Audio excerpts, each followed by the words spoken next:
Sekali lagi, selamat malam Bapak Ibu sekalian. Kita melangkah pada pembahasan yang kelima atau materi yang kelima, bab yang kelima, masih memfollow up diskusi kita tadi malam mengenai pluralisme agama dan fundamentalisme agama yang kelihatannya bermusuhan, memang bermusuhan, bertentangan satu dengan lain, tetapi secara substansi sebenarnya kedua paham ini, kedua isme ini memiliki kesamaan yang cenderung merusak tatanan dunia, merusak pemikiran orang tentang kebenaran, merusak masyarakat, merusak agama-keagamaan, merusak bangsa, dan merusak bangsa Indonesia. Karena dia bermusuhan, bertentangan dengan ideologi bangsa kita, Pancasila. Yang namanya pluralisme-isme tidak sesuai dengan 5 sila, khususnya sila pertama. Dan namanya fundamentalisme tidak sesuai dengan sila-sila Pancasila, sila pertama khususnya juga. Nah, berkenaan dengan itu, kita membahas mengenai Pancasila dan pluralitas agama.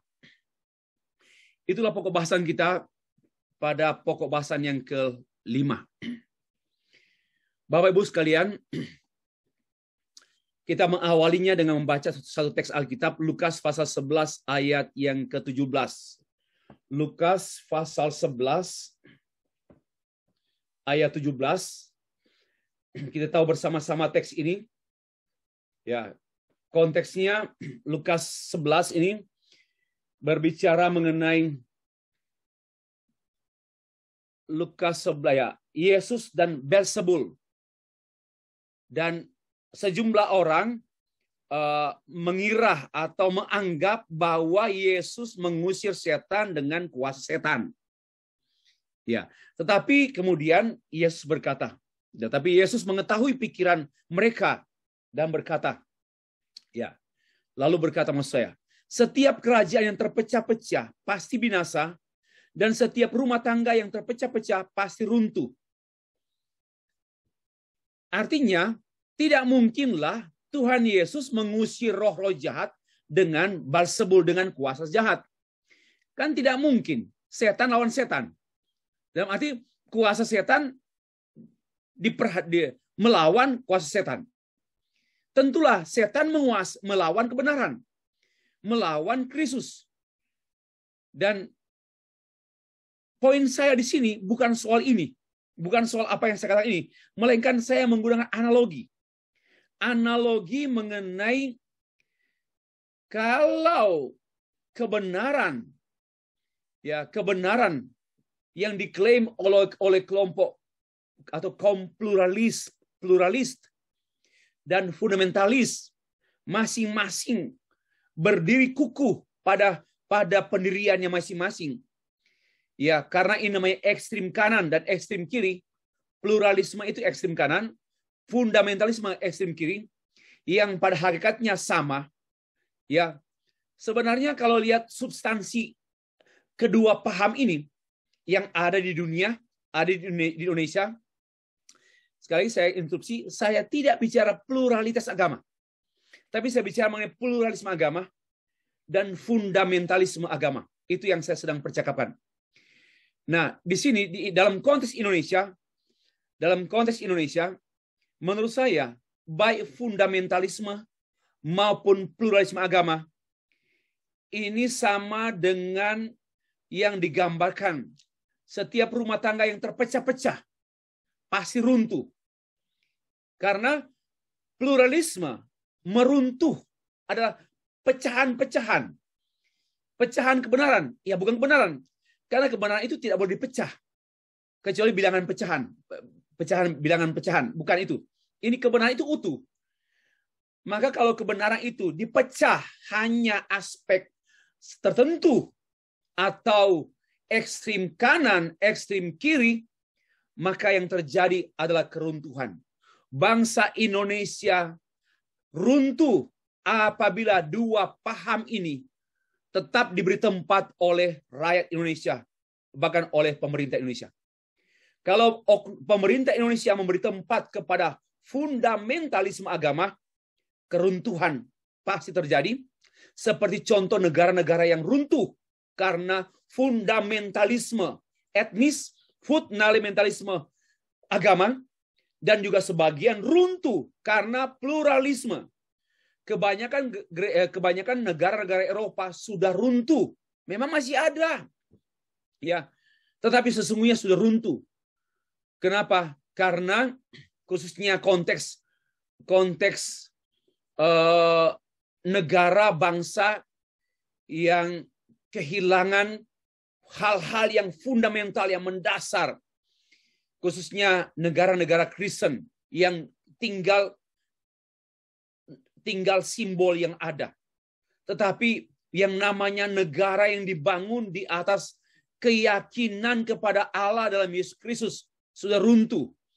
Ya, walaupun memang masih tegak berdiri, masih jaya secara sosial, ekonomi, politik dan sebagainya, tapi sebenarnya sudah runtuh. Karena keruntuhan ini bukan soal keruntuhan satu nation, tapi keruntuhan manusia-manusia yang tidak berallah lagi. Ateisme muncul tumbuh subur, ini poin saya. Ateisme tumbuh subur di negara-negara Eropa yang saya katakan sudah hancur, walaupun masih tegak berdiri dalam hal organisasinya, organisasi negara. Tetapi sebagai manusia-manusianya sudah tanpa Tuhan, menolak semua agama-agama, ditolak, atau hal-hal religius tidak dianggap karena lebih terbuka kepada modernisme atau sains, memutlakkan sains dan memutlakkan modernisme yang menyingkirkan supernatural atau hal-hal rohani. Nah, ini analogi yang saya kemukakan, membahas mengenai membahas mengenai pluralitas agama dan Pancasila atau ideologi bangsa. Ada musuh bangsa kita, pluralisme agama. Musuh bangsa kita, yakni fundamentalisme agama. Untuk itu kita perlu memperkuat yang namanya pluralitas agama dan Pancasila. Pancasila adalah ideologi, ya, falsafah bangsa atau landasan filosofis bangsa. Negara dibangun di atas landasan. Landasan kita yaitu Pancasila, 5 sila. Yang saya sebut sebagai perekat bangsa. Indonesia adalah negara dan juga bangsa. Banyak bangsa di negara kita ini terdiri dari bangsa-bangsa. Rakyat kita ini berasal dari sejumlah bangsa. Ya, maka bangsa-bangsa yang datang di Indonesia, yang ada di Indonesia, hanya dapat dipererat oleh ideologi. Tidak mungkin dipererat oleh masing-masing ideologi bangsa yang datang. Arab, ya, dari Tiongkok, ini bangsa-bangsa yang datang yang ada di Indonesia. Tidak bisa membawa ideologi bangsa-bangsa, termasuk ideologi Arab. Tidak boleh. Hanya ada ideologi Pancasila. Bangsa itu, ideologi ini muncul bukan dari Arab. Bukan dari India. Kecuali boneka boleh dari India. Bukan dari India. Dan bukan dari China. Bukan dari Tiongkok, bukan dari Jepang, bukan dari Eropa. Pancasila adalah hasil dari bumi pertiwi Indonesia. Yang digali oleh the founding fathers. Soekarno menggali sila-sila ini yang menjadi ideologi bangsa. Itulah namanya perekat yang mengikat erat bangsa-bangsa penduduk yang berasal dari bangsa-bangsa, banyak bangsa ini hanya satu, yaitu ideologi Pancasila. Setiap bangsa di dunia bertahan karena adanya tali perekat bangsa, yaitu ideologi. Tanpa tali perekat bangsa, maka bangsa tersebut sudah lama hilang, sudah lama hancur. Sama juga suku-suku yang ada, kalau tidak ada ideologi sukunya hilang karena tidak mungkin bertahan tanpa ideologi. Tanpa ideologi bangsa manapun pasti runtuh. Indonesia ideologinya Pancasila dan tidak bisa diganti dengan yang lain. Karena kalau diganti yang lain, Indonesia akan menjadi kelainan. Ya. Kalau diganti dengan ideologi lain, apakah ideologi berbasis agama, ideologi berbasis suku tertentu, agama tertentu, pasti Indonesia menjadi Indomilk. Ya, Bapak tahu arti Indomilk ya? Susu enak. Ya, karena apa? Karena ideologi bangsa kita Pancasila tidak bisa diganti dengan apapun. Ya. Kalau saya merenungkan, memikirkan, Indonesia demikian majemuknya.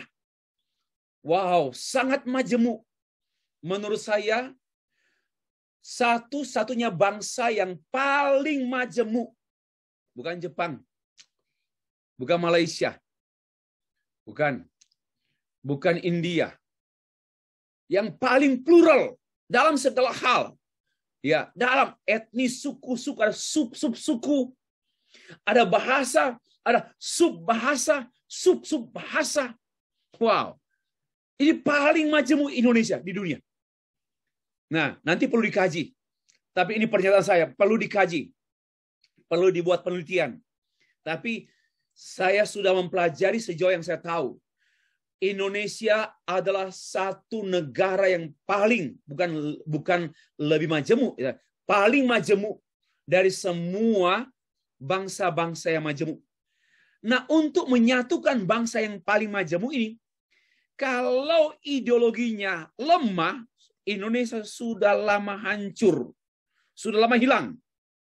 Ya, Indonesia sudah pernah hancur. Ya, Indonesia pernah runtuh, pernah hancur. Pernah tegak, Majapahit, Sriwijaya, pernah hancur. Indonesia, hanya Indonesia syukur, nggak pernah hilang. Ya, apalagi sejak Pancasila ditetapkan sebagai landasan negara, sebagai ideologi bangsa kita, sejak saat itu berbagai persoalan, ancaman, tantangan dengan kemajemukan yang absolut, saya kata absolut ini, Indonesia masih dapat duduk dan berdiri. Sekali-sekali tegak. Duduk, berdiri, dan tegak. Kalau dipakai ideologi lain, sudah lama hancur, lebur, dan hilang. Maka coba-coba mengganti dengan ideologi agama A, B, C, sama dengan bunuh diri. Sama, kan sudah banyak contoh. Indonesia tidak sama dengan Arab. Indonesia tidak sama dengan Belanda. Indonesia tidak sama dengan Malaysia. Indonesia tidak sama dengan Amerika. Tidak sama. Maka tidak bisa, Indonesia tidak sama dengan salah satu negara manapun di dunia ini. Maka mengadopsi salah satu ideologi atau belajar dengan mutlak tanpa kristalisasi, tanpa Pancasilaisasi, maka kehancuran demi kehancuran yang terjadi.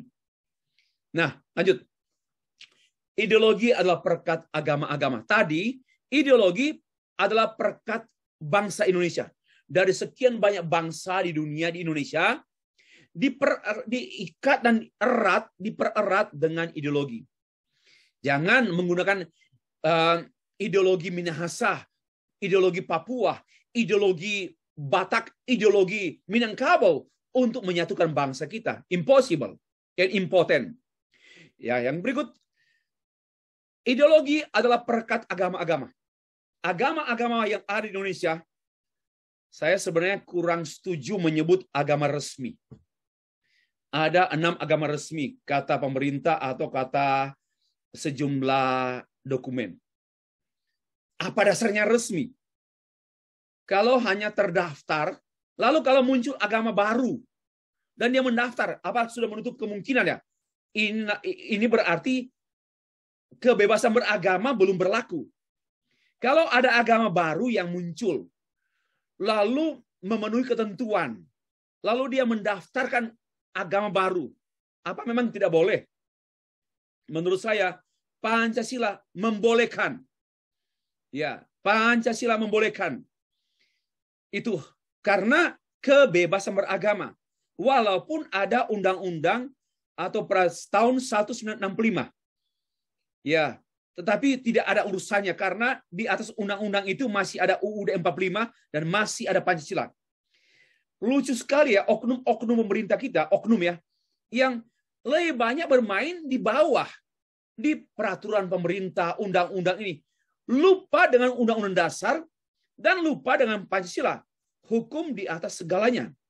Karena itu ke depan ini saya akan menghasilkan satu tulisan ingin mengkritisi 4 pilar kebangsaan yang menurut saya aneh. Ya, 4 pilar kebangsaan yang menurut saya tidak logis, tidak konsisten, dan itu tidak cocok untuk orang yang waras berpikir. Bagaimana Pancasila disejajarkan dengan undang-undang, dengan Bhinneka Tunggal Ika? Bagaimana mungkin disejajarkan? Pada waktu saya mengikuti Lemhanas, saya pernah menyampaikan waktu itu hari pertama kami diajar oleh Gubernur Lemhanas. Lalu dia baru jadi menjadi Perdana Menteri satu negara. Saya tanya mengenai hal ini. Mengapa disebut 4 pilar, sedangkan Pancasila segala sumber hukum? Ya, Pancasila tertinggi di negara kita. Dia ideologi, dasar negara. Lah, kenapa harus disejajarkan? Bukankah hal ini adalah kesalahan berpikir? Lalu bagaimana kita mengagung-agungkan 4 pilar kebangsaan pada kesalahan berpikir? Ini kan aneh. Tapi Indonesia diam saja dengan keanehan ini. Saya sedang menulis artikel. Kiranya membantu bangsa kita. Sudah banyak juga orang yang para ahli ya. Ada Profesor Kailan dari Universitas Gajah Mada. Juga sudah sempat mengomentari. Tetapi mohon maaf, politik lebih kuat daripada filsafat, daripada ideologi, daripada kebenaran. Dan saya akan memperjuangkan. Ya, akan memperjuangkan. Karena ini keanehan. Nggak bisa, sebagai orang yang tamat SMA pun tidak bisa menerima 4 pilar itu. Saya bukan anti masing-masing itu, enggak. Tapi jangan disebut 4 pilar. Harus Pancasila yang menjadi payung atas pilar-pilar yang lain. Dia kan harus bersifat vertikal, bukan horizontal. Ya, oke, next. Saya jangan berlama-lama di sini, nanti ada pembahasan khusus. But by the way, poin di sini, ideologi perekat agama-agama yang ada di Indonesia. Dan saya pun memberi ini. Kalau ada agama yang baru muncul, dan dia mengakui Pancasila, dan umatnya mengaku Pancasila, dan semua, saya pikir pemerintah tidak punya hak untuk tidak menyebutnya sebagai agama salah satu yang kemudian muncul. Lanjut. Teologi agama bukan perekat bangsa, hanya perekat agama itu sendiri. Agama mana? Karena itu teologi Islam, Hindu, Buddha, Kristen tidak boleh dijadikan norma untuk bermasyarakat, berbangsa, dan bertanah air. Tidak boleh. Ya, silakan menjadi norma agama kita masing-masing. Ya, teologi agama bukan perekat antar agama, bukan perekat bangsa, dan bukan perekat antar agama. Tidak mungkin. Karena itu kan saya mengatakan tadi malam pada pokok bahasan yang keempat, bahwa sebaiknya dialog kehidupan, bukan dialog teologia. Misalnya Islam membahas tentang Allah, Kristen membahas tentang Allah, Hindu tidak punya Allah. Hindu, Buddha tidak punya istilah Allah. Nah, sudah susah. Sudah tidak bisa dialog lagi. Berarti Hindu, Buddha keluar dari dialog. Ruang dialog. Udah. Atau membahas mengenai keselamatan. Topik keselamatan menurut Islam, Hindu, Buddha, Kristen. Ini memang sudah berbeda naturnya. Maka tidak bisa didialogkan. Kita bisa mendialogkan kebenaran bersama, berbangsa, bertanah air, bergotong royong, pendidikan, politik, kita bisa dialogkan berdasarkan perspektif agama masing-masing untuk mengayakan keindonesiaan. Itu boleh saja. Nah, by the way, tetapi sesungguhnya teologi agama bukan perekat perekat antar agama. Nggak mungkin, itu impossible. Kecuali menyangkal diri dan menyangkal jantung agama masing-masing. Dan itulah perlakuan buruk, itulah kejahatan kaum pluralis yang secara halus menggiring orang, pura-pura menggunakan ayat-ayat suci, menggiring orang sampai mengakui jantung kita tolong disembunyikan. Dan kalau boleh ganti jantung. Ini penipuan tingkat ilmuwan. Nah, yang berikut, ideologi adalah perekat agama-agama. Tanpa ideologi bangsa, agama-agama akan tercerai-berai dan akan mencerai-beraikan bangsa. Ya, ini kalimat yang saya sudah sampaikan sekitar 17 tahun yang lalu. Ya. Tanpa ideologi bangsa, agama-agama akan tercerai-berai. Betul? Akan perang agama. Ya, sekaligus akan mencerai-beraikan bangsa. Tanpa ideologi bangsa, tanpa ideologi bangsa beragama majemuk, tidak mungkin diam berdampingan. Tidak mungkin. Ya. Ini pernyataan-pernyataan berkenaan dengan pernyataan-pernyataan yang menjadi presaposi saya mengenai pembahasan pluralitas agama. Bukan pluralisme ya. Pluralitas agama dan Pancasila. Maka kita membahas agama yang majemuk atau pluralitas agama. Ini netral, ini bagus. Inilah Indonesia. Inilah Stefri. Inilah Pak Nahum, Rafa Harun. Inilah Pak Didi. Kita ini pluralitas agama. Bukan pluralisme agama dan bukan fundamentalisme agama. Pengertian pluralitas sebagaimana yang setengah saya sempat sampaikan, pluralitas agama adalah realitas adanya agama-agama. Realitas, itu reality. Adanya agama-agama yang berbeda. Islam, Hindu, Buddha, Kristen, Konghucu. Ya. Namun berbeda-beda ini tetapi berada di tempat yang sama. Di mana? NKRI. Di tempat yang sama NKRI. Lalu mendapat pengakuan yang sama. Islam dapat 10, Kristen 10, Buddha 10. Bukan karena Buddha kecil, maka dia dapat 3. Nggak bisa. Itu namanya diskriminasi.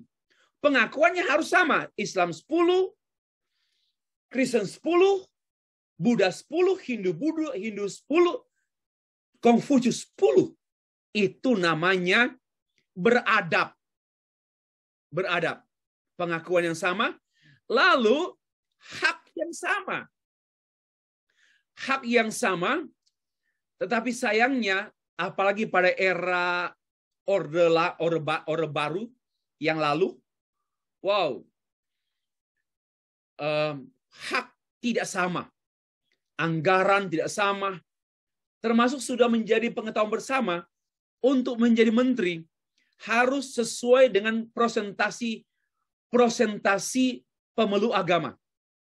Kalau agama diklaim 80% Islam, maka 80% menteri. Ini primitif. Ya, dengar baik-baik. Silakan bantah saya, silakan kita kaji secara dialogis, secara ilmiah. Ini primitif. Kenapa? Karena primitif itu suka berorientasi pada jumlah. Ya, pada ukuran, bukan pada mutu. Nah, kalau kita manusia modern, manusia cerdas, pada mutu, bukan pada jumlah. Sekalipun engkau banyak jumlahnya, tetapi penyakit-penyakit, tapi lemah-lemah, bodoh-bodoh, membanggakan apa? Banyak. Apakah kita membanggakan banyak, tapi bodoh-bodoh? Itu namanya primitif. Itu yang namanya primitif. Membanggakan banyak, tapi pesakitan-pesakitan, itu namanya primitif. Ya, maka itu tidak boleh mengedepankan itu. Harus 10. Hak yang sama. Inilah yang namanya pluralitas. Dan inilah yang namanya Pancasila. Dan inilah yang namanya Undang-Undang Dasar 1945. Saya nggak menyebutnya amandemen. Karena di buku saya sudah membukakan lobang-lobang yang ada pada UUD 45 amandemen. Ada 3 kali, 4 kali amandemen yang dipimpin oleh Amin Rais waktu dia menjadi ketua MPR. Berkali-kali membuat amandemen.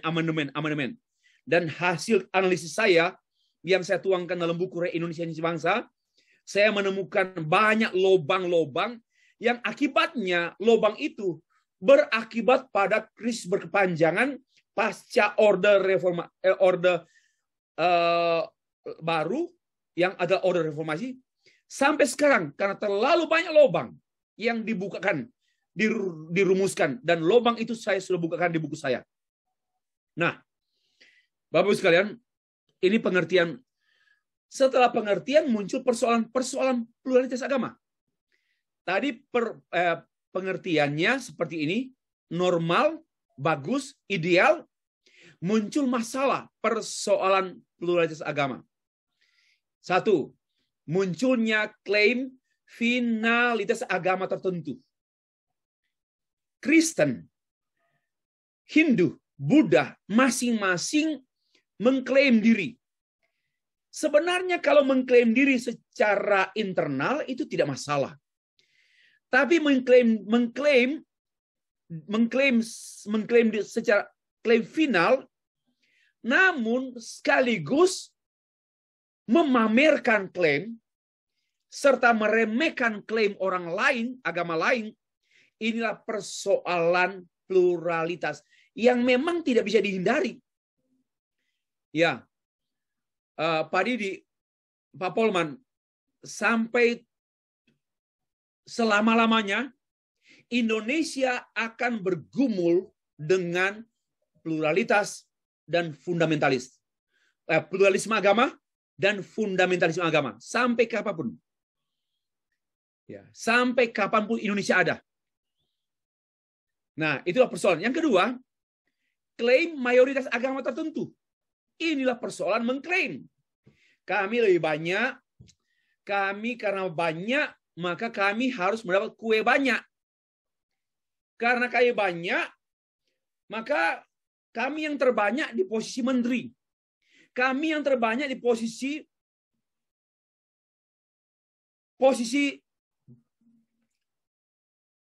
pemerintahan. Nah, ini klaim-klaim primitif yang menjadi persoalan pluralitas agama. Pluralitas agama bukan begitu maksudnya. Tidak, namanya pluralitas agama, tidak boleh ada klaim minoritas, mayoritas. Musuh pluralitas agama yaitu mayoritas dan minoritas. Itu musuh pluralitas agama. Jangan bicara pluralitas agama. Kalau kita sering bicara mayoritas, minoritas agama, itu namanya engkau anti pluralitas agama. Klaim kekuasaan politik, ekonomi, yang juga diklaim oleh agama-agama.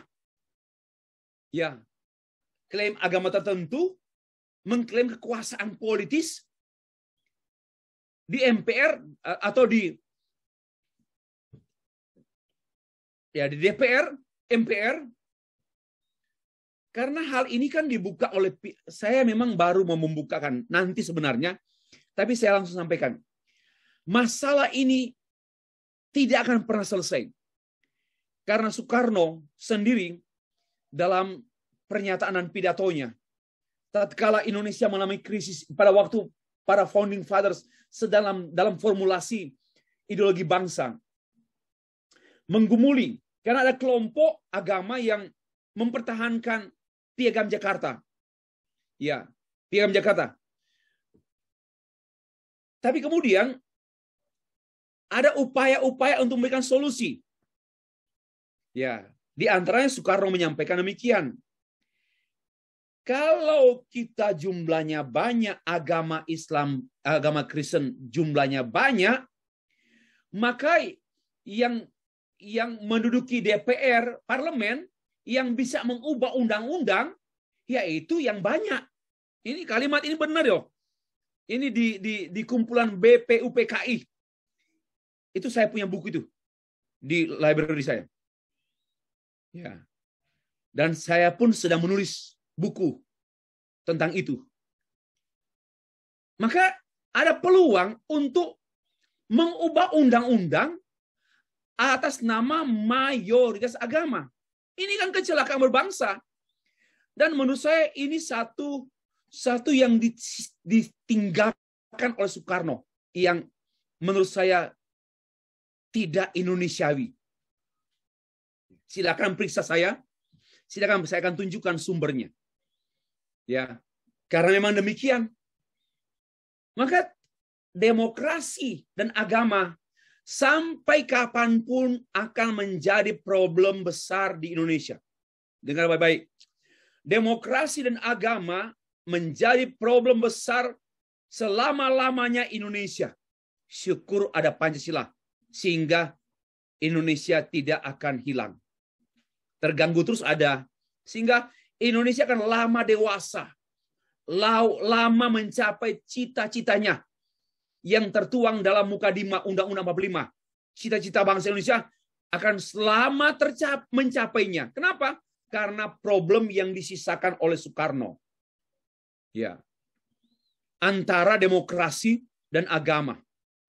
Dan itulah disertasi saya. Ya, yang sedang saya garap. Nah, berikut. Klaim pluralisme terbuka dan fundamentalisme tertutup. Inilah persoalan pluralitas agama. Yang satu tertutup dan satu terbuka. Sekaligus saya menjawab pertanyaan tadi kan. Bagaimana kita bermain di antara pluralisme dan fundamentalisme? Nggak bisa main. Karena ini paham ini nggak bisa disatukan. Masa menyatukan? Saya juga mendengar ada seorang dulu menjadi dosen yang sama di sekolah kami.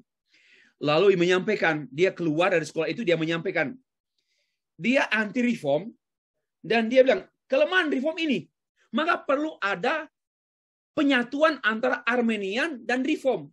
Ini aneh. Ini orang aneh. Kenapa? Tidak mungkin antara kambing dan anjing bisa dikawinkan. Karena ini adalah worldview yang berbeda. Nggak mungkin. Ini namanya kesalahan berpikir. Ya, sama juga menjepangkan Indonesia impossible, enggak pantas. Mengarabkan Indonesia yang enggak pantas, memalaysiakan Indonesia yang enggak pantas. Enggak bisa. Sama, karena dua entitas, dua natur berbeda. Nah, karena itu pluralisme dan fundamentalisme tidak mungkin ya dipersatukan. Walaupun keduanya sama-sama perusak bangsa. Ya, sama-sama visinya, misinya perusak bangsa. Sama-sama, tetapi tak mungkin dikawinkan. Tidak mungkin. Walaupun bisa bertemu di rumah makan, tapi tidak mungkin. Nah, lalu bagaimana? Nanti saya terangkan. Sebenarnya dengan kita menjadi orang Islam yang sesungguhnya Islam, ya, orang Hindu yang sesungguhnya Hindu, tetapi orang Islam Indonesia gitu loh. Orang Hindu Indonesia, orang Kristen Indonesia, seperti pidato Soekarno. Nah, dalam hal ini saya puji dia. Tadi saya kurang puji. Masa Soekarno sempurna semua? Kan enggak. Sama dengan saya punya kelemahan 7, Soekarno 4. Ya. Kelemahan Soekarno berapa? 4. Saya 7. Apa artinya? Tetap saya mengkritisi. Nah, di sini kita ya tidak mungkinlah kita harus menjadi manusia Indonesia Kristen. Bukan menjadi manusia Kristen Indonesia. Beda itu. Menjadi manusia Islam Indonesia, menjadi manusia Indonesia Islam. Mana yang kita perlu pahami?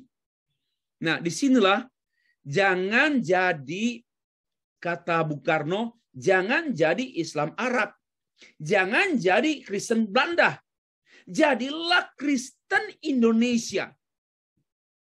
Jadilah Kristen Indonesia. Jadilah Hindu Indonesia. Jadilah Buddha Indonesia. Jangan Hindu India. Hindu Indonesia. Inilah maka akan terungkap, terwujud yang tidak dapat dicapai oleh pluralisme agama dan fundamentalisme agama. Itu solusi dari saya. Sebagaimana pertanyaan yang saya baca di WA grup mahasiswa program studi kita ini. Nah, tadi kan ada pengertian, lalu ada persoalan, lalu ada akibat persoalan. Akibat persoalan pluralitas agama, yaitu diskriminasi agama. Contoh, munculnya SK Menteri, 2 Menteri. Itu minta maaf ya, diskriminasi. SK 2 Menteri, diskriminasi. Lalu juga, kenapa pemerintah memberi ruang kepada Majelis Ulama Indonesia? Memberi ruang kepada Majelis Ulama Indonesia untuk menjadi salah satu parameter menentukan halal haram. Padahal memang betul boleh jadi ada klaim mengatakan bahwa produk-produk ekonomi, produk-produk ini banyak dikonsumsi oleh orang Indonesia beragama Islam. Maka perlu ada lembaga yang menentukan haram halal. Nah, tetapi kemudian lebih jauh lagi sampai pada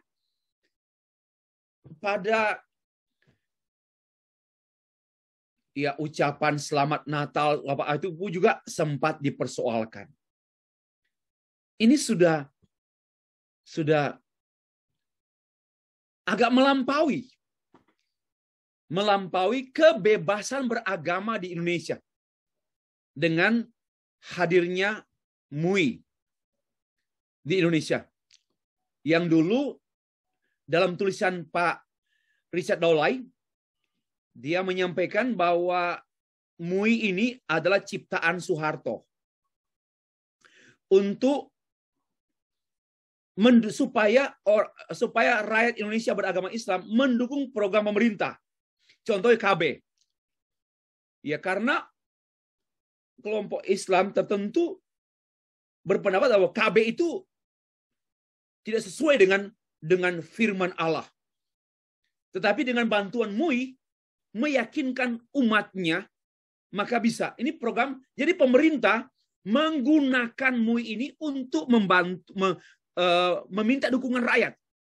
Ini kemudian berkembang dukungan-dukungan yang lain.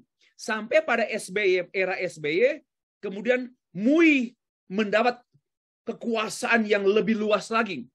Tapi sekarang pada era SBY Jokowi, MUI kembali pada tempatnya. Ini sejarah.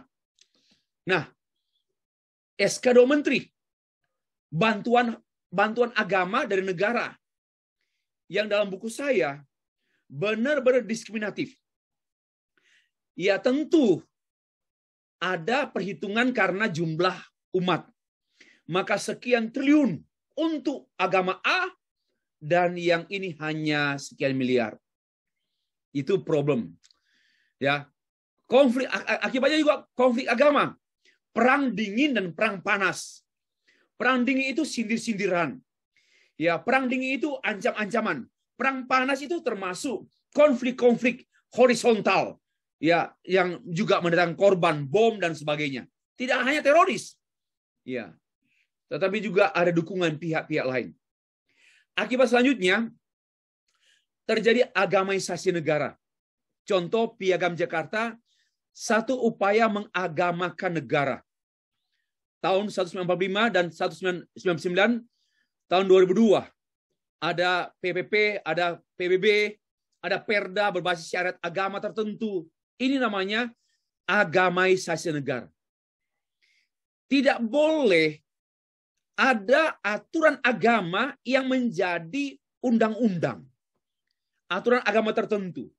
Ini namanya agama. Dan saya menilai begini. Pemeluk agama yang notabene pemimpin bangsa yang mencoba memaksakan ajaran Kristen ke dalam undang-undang Indonesia. Mohon maaf ya, ini perusak agama. Karena kekristenan tidak seluas Indonesia gitu. Kekristenan itu adalah universal. Jangan dipenjarakan pada undang-undang Indonesia. Maka saya paling anti, paling melawan kristenisasi undang-undang. Ya, kristenisasi undang-undang dasar. Kenapa menjadi anggota dewan? Karena saya mau menghadirkan pemikiran Kristen, firman Allah, Injil di undang-undang, di peraturan-peraturan pemerintah. Aneh. Itu bodoh jadi politik. Bodoh jadi politisi. Tidak boleh. Tidak boleh mengkerdilkan kebenaran universal dan mutlak dari Alkitab firman Allah hanya terikat pada undang-undang. Ini bahaya sekali. Saya pikir hal yang sama, agama manapun, kalau dia mengundang-undangkan firman Allah, kasihan sekali. Itu namanya melecehkan firman Allah. Dengar baik-baik. Khususnya untuk kaum fundamentalis. Melecehkan, merendahkan, mengkerdilkan, hanya menasionalkan dan mendaerahkan. Termasuk perda-perda, peraturan daerah yang bernuansa agamawi. Bernuansa agama. Itu betul-betul menggunakan agama-agama, menggunakan nilai-nilai agama, kebenaran agama, diperdakan. Itu bagi saya orang-orang jahat. Kenapa? Karena perusak agama. Sekaligus perusak masyarakat Indonesia. Nah, kemudian akibat yang berikut, politisasi agama.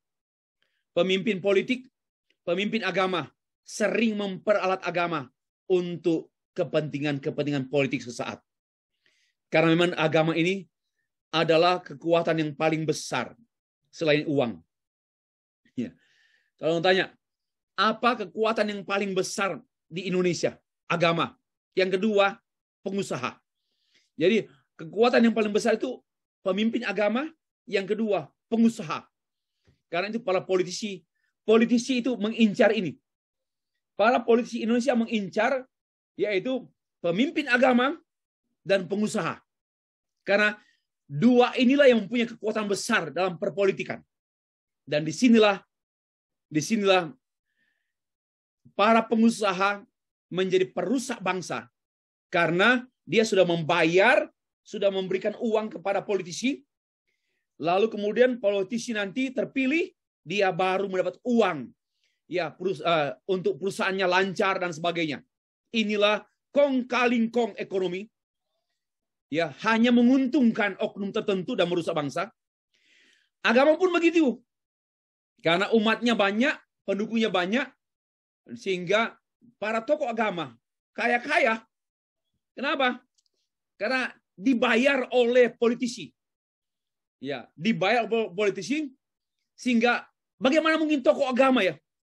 Wow, bisa membeli villa, bisa membeli mobil mewah-mewah, bisa membeli lahan-lahan.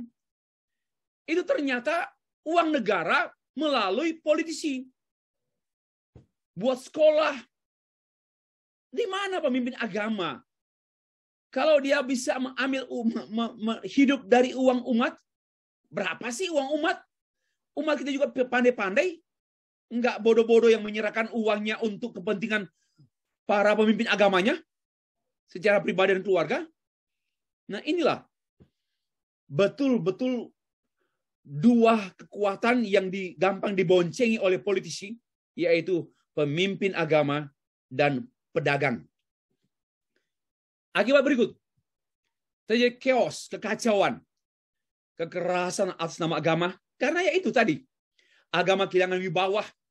Coba malu ya, kalau saya lihat sekarang, agama sekarang hampir kehilangan wibawa, karena perilaku pemimpin agama yang menjual agamanya demi memperbesar perutnya. Ya, dengan persembahan-persembahan atau apa seperti yang sedang ngetren sekarang di di media sosial kan, satu tokoh agama yang memang memperkaya diri dengan sumbangan-sumbangan, sedekah-sedekah. Nah itu akhirnya agama dilihat dulu sakral, sekarang jadi sekuler. Karena agama dibawa ke ranah politik, sehingga agama menjadi sekuler, bukan lagi sakral.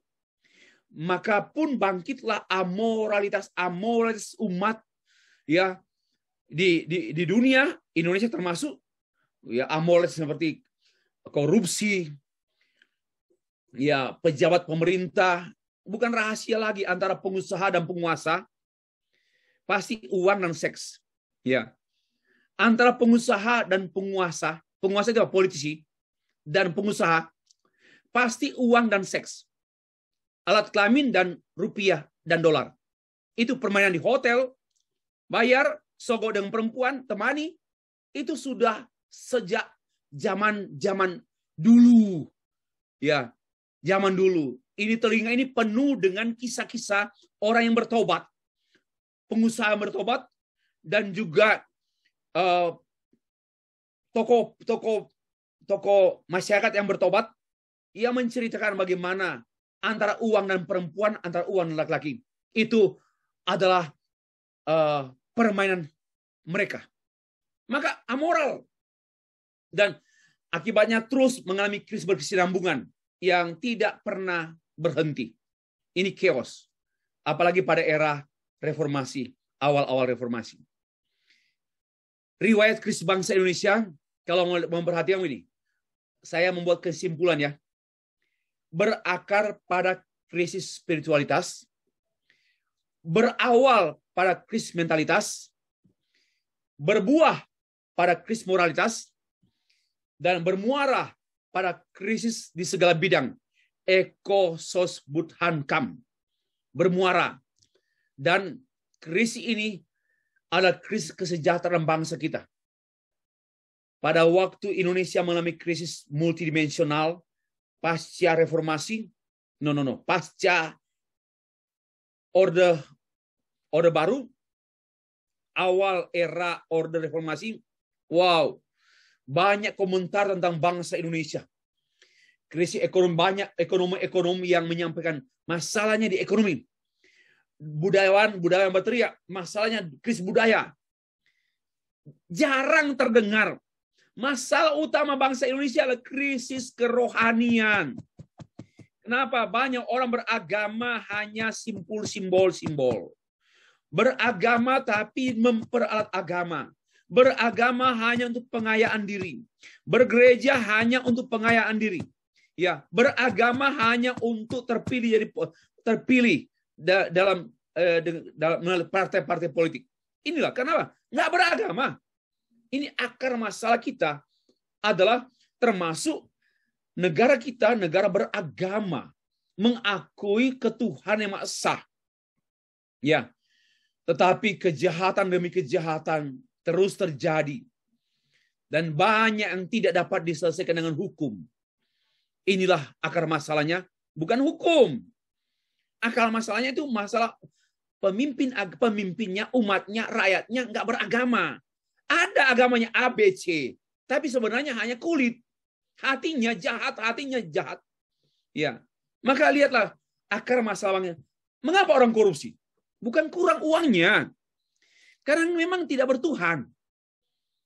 Koruptor tidak kan karena tidak bertuhan. Ya, beragama sih beragama, tapi tak bertuhan.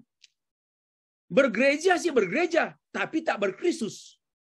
Maka koruptor. Pesina lagi. Yang begitu. Ini. Nah, sekarang kita lihat lebih jauh lagi. Akar persoalan pluralitas agama. Tadi kan umum. Sekarang akar yang khusus untuk pluralitas agama. Pertama, pengkhianatan Pancasila.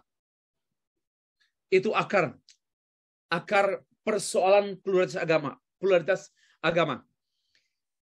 Pengkhianatan jilid 1, kalau memperhatikan, itulah Orde Lama dan PKI.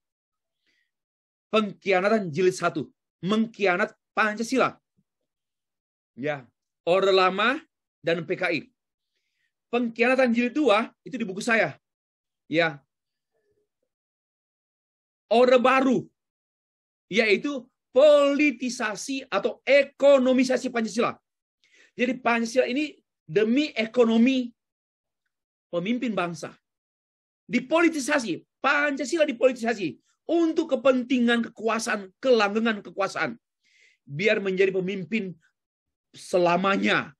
Maka dipolitisasilah agama ini, ya Pancasila ini. Supaya makmur, supaya korupsi bebas oleh orde baru, maka Pancasila diekonomisasi. Ya, ini namanya pengkhianatan jilid 2. Lalu pengkhianatan jilid 3, yaitu awal orde reformasi. Ideologi bangsa berbasis agama muncul. Lalu muncul amandemen. Saya sudah singgung tadi, sudah bahas sedikit. Amandemen 1, 2, 3 itu dibuat. Akhirnya di UUD, di Undang-Undang Dasar 1945, banyak lobang-lobang yang menjadi kendaraan masuk untuk mengganggu NKRI, kedaulatan NKRI, termasuk pintu-pintu untuk korupsi. Di sanalah. Ya. Lalu pengkhianatan jilid keempat. Orde reformasi. Apanya? Materialisasi dan pragmatisasi Pancasila. Maka tidak heran ada banyak tulisan, dan hari ini saya menemukan satu tulisan bagaimana kampus-kampus utama Indonesia tidak lagi memberi tempat pada Pancasila. Ya, kampus utama di Indonesia ada 5 kampus yang tidak lagi menjunjung tinggi Pancasila karena pragmatisme dan materialisasi. Saya sedikit mengkritik Menteri Pendidikan dan Kebudayaan sekarang, ya, yang bukan seorang pendidik. Dia bukan seorang pendidik, bukan seorang pemikir pendidikan, tapi seorang teknisi pengusaha, ya, dulu dia dengan dengan usahalah. Memang dia berusaha untuk mencetuskan kampus belajar bebas, merdeka belajar dan kampus merdeka. Tapi waktu saya cermati, kemungkinan ini artikel saya yang berikut muncul sebagai kritik pada menteri ini, yang menurut saya pertama, sudah sekian tahun, 2 tahun lebih, belum ada nampak. Ya, masih sosialisasi. Sekarang masih sosialisasi. Belum diterapkan. Masih ada seminar. Ayo hadirilah ceramah seminar. Kok ini?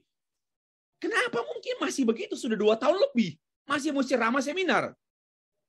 Ya. Yang kedua, yang saya cermati, ini kan untuk menghasilkan tenaga kerja yang siap pakai. Sehingga dia bebas memilih mata kuliah atau mata pelajaran di kampus yang lain sesuai dengan keperluan dia. Ini kan jadi liar. Sorry ya, pendidikan itu ideologis, pendidikan itu filosofis.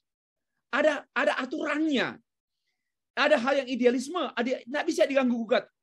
Yang sarjana ekonomi ya sarjana ekonomi. Kalau menurut analisis saya, STT Indonesia sudah lama kampus merdeka. Ya. STT Indonesia minimal sekolah teologi di mana saya ada. Dari I3 kami sudah kampus merdeka. Ya. Wow. Memimpin ibadah, menerapkan style ibadah, worship style ibadah, gereja aliran A, B, C, D, mahasiswa belajar semua, bukan hanya satu. Lalu juga mempelajari ilmu-ilmu lintas ilmu. Jadi mohon maaf, menurut saya kebanyakan STT Indonesia sudah lama menerapkan merdeka belajar dan kampus merdeka. Yang ketiga, hati-hati. dengan pragmatisme dan materialisasi. Berjuang untuk membuat rakyat Indonesia sekolah langsung kerja, langsung mendapat kerja. Karena menurut hasil pencermatan mereka bahwa tenaga kerja tamatan Indonesia tidak bisa langsung kerja. Ya, tamat S1, S2 tidak bisa langsung kerja karena katanya kurikulum kita ini tidak merdeka. Nah, menurut saya harus membedakan antara program studi kita ini. Kalau program studi kita terapan, ya wajarlah. Ya, apply teologi, apply science, itu dengan sendirinya akan langsung ke tenaga kerja. Tapi yang saya khawatir nanti kita akan kehilangan pemikir-pemikir. Indonesia akan menghasilkan pekerja-pekerja. Ini kritik saya kepada Menteri Pendidikan dan Kebudayaan. Saya khawatir 10 tahun yang akan datang, 20 tahun yang akan datang, Indonesia akan dipenuhi oleh para praktisi pragmatis. Ya, pekerja tulen. Tetapi miskin pemikir, miskin manusia Indonesia yang ideal. Yang walaupun tidak kaya, tapi hidup benar. Ini kan karena pragmatis. Dapat sekolah, langsung kerja, supaya sejahtera, supaya jaya, bisa kredit Avanza. Langsung kerja, kredit Avanza. Nah, yang saya cermati mentalitas inilah yang nanti Indonesia akan rapuh. Manusia, anak-anak bangsa kita pada 10 tahun yang akan datang akan rapuh. Hanya orientasi kerja untuk hidup. Kerja untuk hidup. Karena nggak ada hilang idealisme lagi. Inilah kritik saya yang ketiga mengenai Merdeka Belajar dan Kampus Merdeka. Masih ada 4 kritik saya. Nah, kenapa? Tapi saya cukup saja karena poin saya pada materialisasi. Maka pada beberapa tahun terakhir ini banyak orang mengkritik Pancasila karena berpendapat Pancasila tidak mensejahterakan bangsa Indonesia. Pancasila, kita harus mencari ideologi lain yang bisa mensejahterakan bangsa Indonesia, termasuk kelompok-kelompok fundamentalisme agama yang mencoba mencungkil, mencabut dan membuang Pancasila dan mengganti dengan ideologi agamanya dengan janji bahwa nanti Allah akan membuat sejahtera bangsa Indonesia dan sebagainya. Ini semua omong kosong dan jahat sekali kepada Pancasila, kepada Indonesia.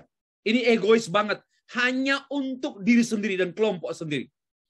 Karena memang inilah pengkhianatan jilid yang keempat. Nah, pengkhianatan jilid yang kelima, yakni Orde Reformasi bunuh-membunuh seperti yang berlangsung beberapa waktu di Poso, di Maluku, di Kalimantan, di Aceh dan sebagainya. Dan itu masih berlanjut. Pada era reformasi, pada era Orde Baru masih terkontrol. Ya, terkontrol. Tindak kejahatan kemanusiaan itu masih terkontrol. Kekuasaan Orde Baru masih kuat sekali dengan militerisasinya. Tapi kemudian setelah era reformasi, wow, kemanusiaan dehumanization hampir tidak berharga. Ini namanya pengkhianatan jilid yang keempat. Ya. Dan sampai sekarang pengkhianatan jilid yang keenam, tadi yang kelima ya. Sekarang yang keenam, Orde Reformasi, pemimpin tidak Pancasilais. Korupsi, kolusi, nepotisme bukan makin berkurang. Makin merajalela. Hampir pencuri ini tak beradab, ya, walaupun dia doktor, PhD, beragama, seperti yang saya sebut ya. Indonesia ini aneh ya. Anehnya begini, beragama, berpendidikan, tapi tahayul. Ya, maka itu aneh. Bawa hujan, bawa tanah dari Aceh, dari Kupang, dari Papua, bawa ke titik nol. Nggak masalah membawa tanah. Tetapi disertai dengan doa, jampi-jampi. Kan aneh betul. Tapi yang bawa itu, master loh. Gubernur lagi. Gubernur bergelar doktor. Beragama lagi. Dan tahayul. Indonesia ini di luar kebiasaan. Bukan luar biasa, di luar kebiasaan. Di luar kebiasaan bangsa-bangsa lain juga. Nah, pengkhianatan yang dilakoni oleh oknum-oknum pemimpin bangsa. Ya, mulai dari atas sampai bawah. Wah, pesta curi. Nggak tahu. Membiayai anak cucunya itu dengan hasil curian. Tapi beragama. Ya. Dan berilmu. Inilah pengkhianatan yang keenam. Lalu demokrasi dan pluralitas Pancasila. Dalam pembukaan Undang-Undang 45, negara Republik Indonesia yang berkedaulatan rakyat dengan berdasarkan Pancasila. Dasarnya. Nah, demokrasi adalah kepentingan rakyat ya demi demos ya, demos, rakyat itu demos. Maka kedaulatannya itu kedaulatan rakyat. Jadi yang berkuasa adalah rakyat. Itu yang namanya demokrasi. Nah, demokrasi kita, demokrasi langsung, itu semua rakyat pilih. Nah, ini kita masih sebenarnya Indonesia masih tarik ulur. Kan masih coba lagi kan. Lalu demokrasi liberal, kekuasaan di tangan politisi sipil yang berpusat pada parlemen. Yang mana ya? Lalu kita sempat mendengar demokrasi Pancasila. Ya, tetapi karena demokrasi itu ada pada sila keempat. Ya harus Pancasilais. Harus demokrasi yang berketuhanan, demokrasi yang berkemanusiaan, demokrasi yang berpersatuan. Silakan kita partai-partai tapi berpersatuan dong. Dan demokrasi yang berkeadilan. Ya, tetapi minta maaf. Demokrasi Indonesia sometimes tak bertuhan, tak berperikemanusiaan, tak berpersatuan, hanya mempertahankan partainya saja, partai A, B, C, D, biarpun Indonesia rusak, tidak bersatu, dan demokrasi yang tak berkeadilan. Itulah Indonesia yang sekarang ini berlangsung. Demokrasi sebenarnya kedaulatan rakyat, demokrasi sekarang demokrasi material. Ya, demokrasi material itu menjamin kemerdekaan dan persamaan. Sebenarnya menjamin kemerdekaan. Tetapi mohon maaf, kita belum menemukan kemerdekaan sepenuhnya dan persamaan sepenuhnya. Persamaan hak belum sepenuhnya. Baru ditutup-tutupi lagi. Demokrasi plutokrasi dikuasai oleh orang bermodal. Ya, siapa yang banyak uang bisa jadi ketua, yang banyak uang bisa jadi ketua partai, lalu bisa jadi penasihat menteri, penasihat presiden. Itu sekarang. Ya, pokoknya banyak uang, siapa yang punya modal besar bisa buat partai. Lalu dia karena partainya banyak, jumlahnya banyak, oke, punya kursi, maka presiden mengundang si ketua partai. Untuk apa? Untuk ambil bagian. Ini semua demokrasi Indonesia seperti itu. Ya, plutokrasi. Demokrasi politis yang sekarang dikenal dengan trias politika, legislatif, eksekutif, dan yudikatif yang agak otonom. Ya, agak bagi saya itu sungguh pergumulan antara presiden dan DPR, eksekutif dan legislatif. Ini belum tuntas. Belum tuntas. Masih tarik ulur dan masih ada ya jual belilah. Jual beli. Masih ada jual beli antara legislatif dan eksekutif. Jual beli. Itu keadaan bangsa kita. Demokrasi. Nah, demokrasi terpimpin dikuasai oleh orang untuk rakyat seperti pernah Soekarno.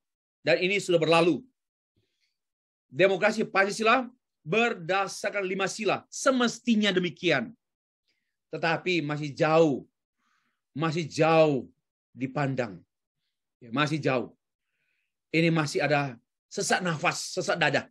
Karena saya sudah sebut tadi, demokrasi kita masih jauh dari berketuhanan, berkemanusiaan, berpersatuan, dan berkeadilan. Masih jauh. Implikasi demokrasi bagi kehidupan berbangsa beragama, kedaulatan agama dan pemeluk agama mayoritas. Ini implikasinya kedaulatan agama. Dan itu karena juga terkait pada pemeluk agama mayoritas berdaulat.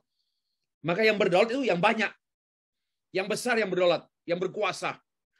Kedaulatan rakyat tanpa Tuhan. Itu implikasinya. Kedaulatan tanpa Tuhan. Itu namanya demokrasi tanpa ketuhanan yang maha esa.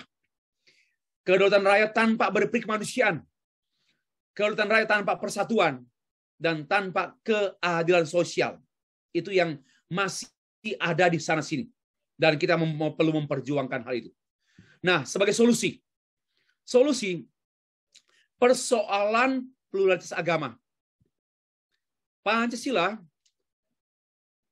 itu harus untuk orang Indonesia. Saya sudah sebut di pendahuluan tadi. Tidak boleh diganti dan tidak boleh disusutkan. Dari Indonesia, oleh Indonesia, untuk Indonesia. Ini yang perlu ditegaskan. Ya. Maka tidak boleh diganti dan diubah atau disusutkan. Ditambah. Sesuai dengan dan sempurna untuk bangsa Indonesia. Itu Pancasila. Pancasila diterapkan di Amerika. Amerika rusak. Pancasila diterapkan di China, rusaklah China. Sama juga. Ideologi China diterapkan Indonesia, rusak Indonesia. Indonesia ini memang hanya dengan jiwanya yaitu Pancasila. Keunggulan Pancasila satu, fondasi bangsa yang besar. Ya, kita ini bangsa yang besar. Fondasinya, wah saya bilang sangat majemuk dan hanya bisa Pancasila lah yang membuat bangsa Indonesia yang besar dan sangat majemuk bisa ada sebagaimana sekarang ini. Yang kedua, yang berikut, perekat kemajemukan, kekuatan untuk mewujudkan cita-cita bangsa. Di luar Pancasila, cita-cita tanpa terwujud, tidak mungkin terwujud. Ya, saya percepat lagi karena waktu sudah mau. Keunggulan. Nah, kalau ada orang protes, Pak, itu kan produknya para founding fathers. Sekarang kan Indonesia sudah maju, sudah berubah, dinamis. Kita perlu dong menyesuaikan, bahkan mengubah undang-undang dasar, mengubah Pancasila. Karena itu produk manusia Indonesia zaman dulu, founding fathers. Sekarang kita perlu menyusul untuk kita sendiri. Saya mau beritahu, keunggulan founding fathers. Kumpulan orang beragama, orang bijak, pahlawan, bermoral, dan tidak kedapatan, saya bilang tidak kedapatan, ada yang korupsi. Pejuang paripurna. Mau sombong kamu lagi yang baru anggota partai berapa hari, terpilih karena kau sogok juga rakyat yang kau bayar juga, kau jual tanah milik papa mamamu, sawah yang kau jual, kau bayar rakyat, dan kamu mulai melawan founding fathers. Mau rubah Pancasila, mau rubah ideologi. Tidak tahu diri. Kalau saya itu tidak tahu diri. Kalau mau, mari mulai seperti founding fathers. Agus Salim. Orang yang sederhana. Bahkan ada pendiri bangsa yang nggak punya rumah, nggak punya tanah pun. Sampai usia tua pun dia dalam keadaan miskin. Tidak seperti kita. Baru 2 tahun jadi anggota dewan, sudah beli pesawat. Ya, bukan pesawat telepon, pesawat helikopter. Ya. Saya begini, pemimpin bangsa nggak boleh kaya. Kalau kaya, pasti nggak beres. Semua pemimpin bangsa tidak boleh bertambah kekayaannya. Kalau mau jadi pejuang untuk bangsa Indonesia. Ya, nggak boleh bertambah. Sekarang kan mau memperpanjang periode kepemimpinan karena sudah terlalu enak dengan akses ekonomi perusahaan pribadinya. Bukan rahasia lah. Saya betul-betul marah sebagai anak rakyat, sebagai anak bangsa yang melihat permainan oknum-oknum yang benar-benar hanya memperalat seolah-olah pejuang bangsa, rakyat, orang adil, tetapi sebenarnya memperlancar bisnis pribadi dan keluarganya. Itu yang ada, yang disembunyikan. Nah, maka itu ada implementasi Pancasila dalam konteks pluralitas agama. Semua agama harus berdamai dengan Pancasila. Membersihkan Pancasila dari kepentingan agama. 2. Semua agama menempatkan Pancasila sebagai dasar hidup berbangsa dan bertanah air. Bukan dasar hidup beragama, berbangsa dan bertanah air. Jangan diubah. Ya. Semua agama mensinergiskan teologianya dengan Pancasila tanpa mengubah keduanya seperti tulisan Petrus Octavianus. Mengapa umat Kristen menerima Pancasila sebagai satu-satunya asas dalam hidup berbangsa? Ini Pancasila bukan asas hidup beragama, tapi asas hidup bermasyarakat, berdesa, berkota, bermasyarakat, berbangsa. Ya. Semua agama mendukung penegakan hukum dengan tuntas dan tanpa tembang pilih. Jangan membela pemimpin agamanya yang sudah jelas-jelas cabul, jelas-jelas menipu, jelas-jelas jahat, dibela hanya karena dia pemimpin agama. Ini namanya mata buta. Syukur pemerintah kita tidak buta, sehingga masih memproses juga yang seperti itu. Pancasila dan kekristenan, menurut saya, Pancasila adalah dasar filosofi berbangsa, dan firman Allah adalah dasar teologi berbangsa. Ya, ini pendapat saya. Karena menurut saya Alkitab tidak bertentangan dengan Pancasila. Mungkin kitab-kitab yang lain dari agama lain boleh mungkin bertentangan, tapi menurut saya Pancasila tidak bertentangan dengan Alkitab. Bahkan 5 sila itu adalah pilar-pilar yang keluar dari Alkitab. Nggak ada yang bertentangan dengan Alkitab. Berketuhanan, berkemanusiaan, dilarang membunuh, berpersatuan, nggak boleh pecah-pecah, berkerakyatan, merakyat, dan berkeadilan. Itu Alkitab. Maka sebenarnya Alkitab sangat sesuai dengan Pancasila, dan Pancasila sangat sesuai dengan Alkitab. Maka orang Kristen yang anti Pancasila adalah ateis. Orang Kristen yang anti Pancasila adalah bukan Kristen. Tuyul. Tidak mungkin.